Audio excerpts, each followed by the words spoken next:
Today, we're diving into one of the most crucial decisions you'll make as a writer when it comes to telling your story: point of view. Should you put the reader directly into your main character's head, seeing the world through their eyes and hearing their innermost thoughts? Should you pull back for a bird's-eye view of the action, maybe even dipping into multiple characters' perspectives? Or should you try something more experimental and unconventional, like speaking directly to the reader as if they're a part of the story? The point of view you choose will have a huge impact on how readers experience your narrative. It's the lens through which they'll engage with your characters, your world, and your plot. And in this video, I'm going to break down the 4 main types of POV you have in your writer's toolkit, so you can make an informed and purposeful choice about which one will serve your story best. We'll look at the key features, advantages, challenges, and effects of first-person, second-person, third-person limited, and third-person omniscient points of view. And along the way, I'll give you some specific, actionable tips for wielding each POV to its full potential. By the end of this deep dive, you'll feel empowered to choose the perspective that will take your storytelling to the next level. Sound good? Let's jump in. First up, let's talk about one of the most popular and impactful POVs out there: first person.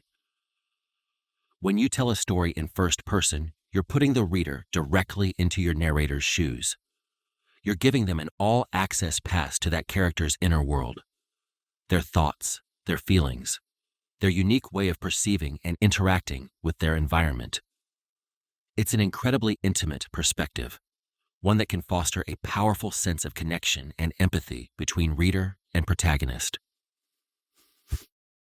A killer example of first person in action is Suzanne Collins's The Hunger Games trilogy. From the very first lines, we're immersed in Katniss Everdeen's experience. When I wake up, the other side of the bed is cold. My fingers stretch out, seeking Prim's warmth, but finding only the rough canvas cover of the mattress. She must have had bad dreams and climbed in with our mother. Of course she did. This is the day of the reaping.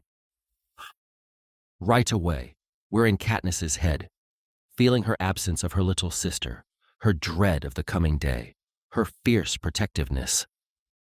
And as the story unfolds, we never leave her perspective.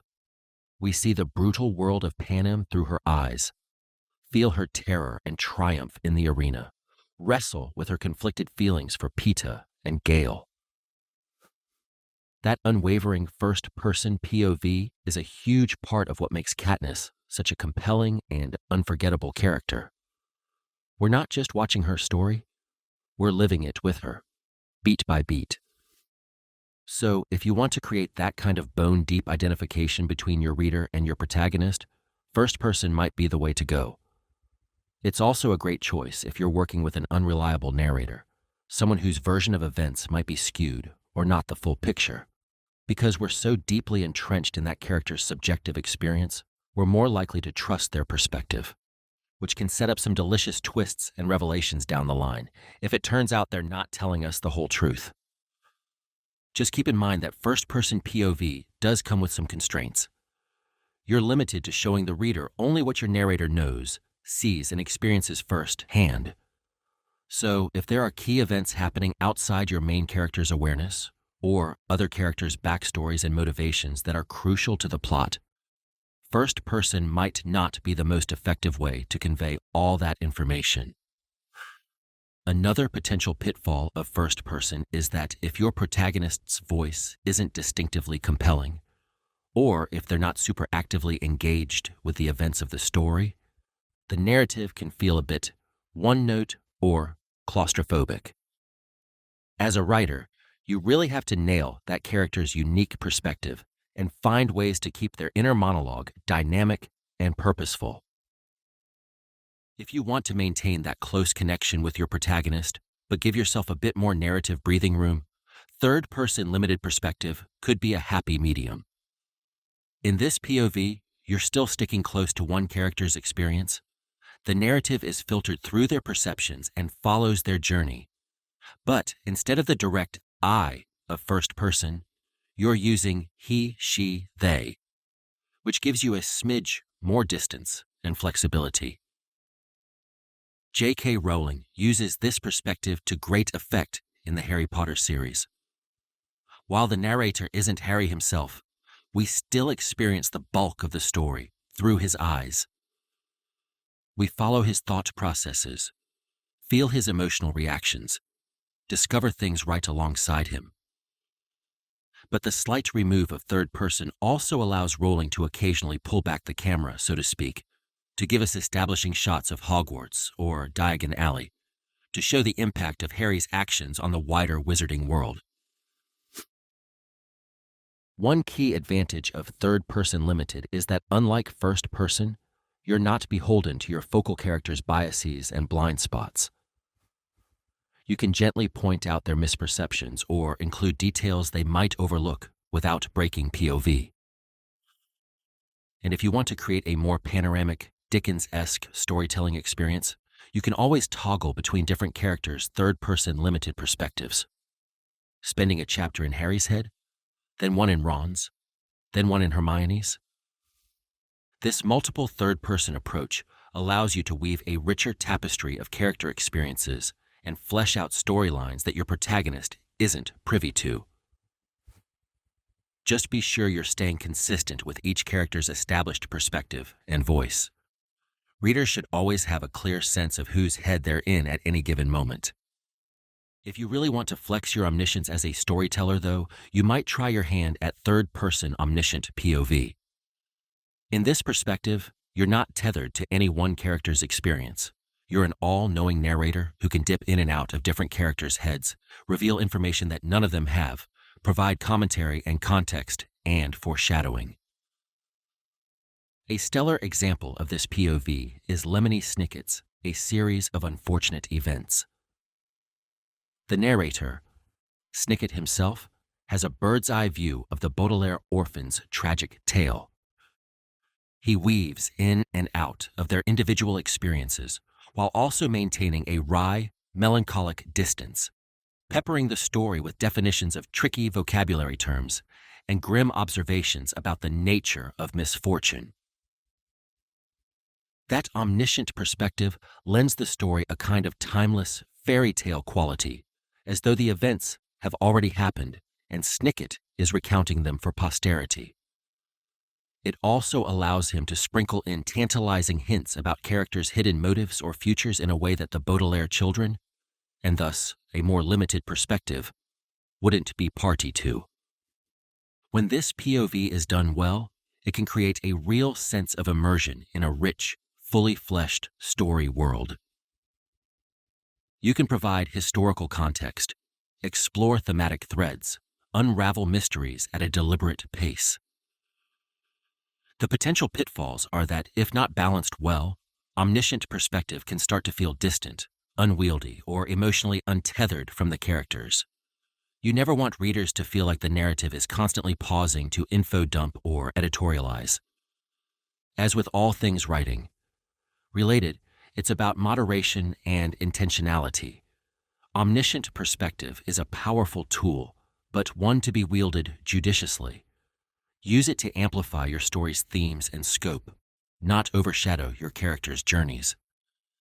And then there's the black sheep of the point of view family, second person. This is an unconventional perspective where the narrator speaks directly to the reader as you, almost like a choose-your-own adventure.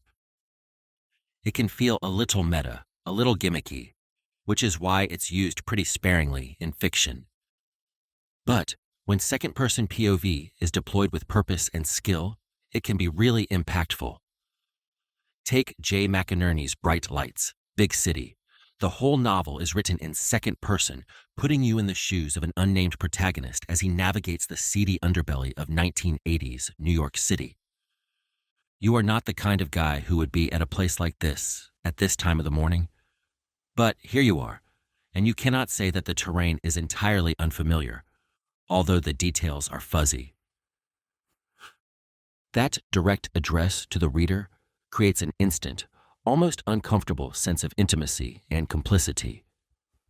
You feel you're being both propelled through and implicated in the narrator's hazy misadventures. It's disorienting in a way that perfectly mirrors the character's own alienation and detachment from his life. Second person can also be used in small doses, maybe a short chapter or flash fiction, as a way to place the reader in an uncomfortable position or spotlight an emotionally fraught situation.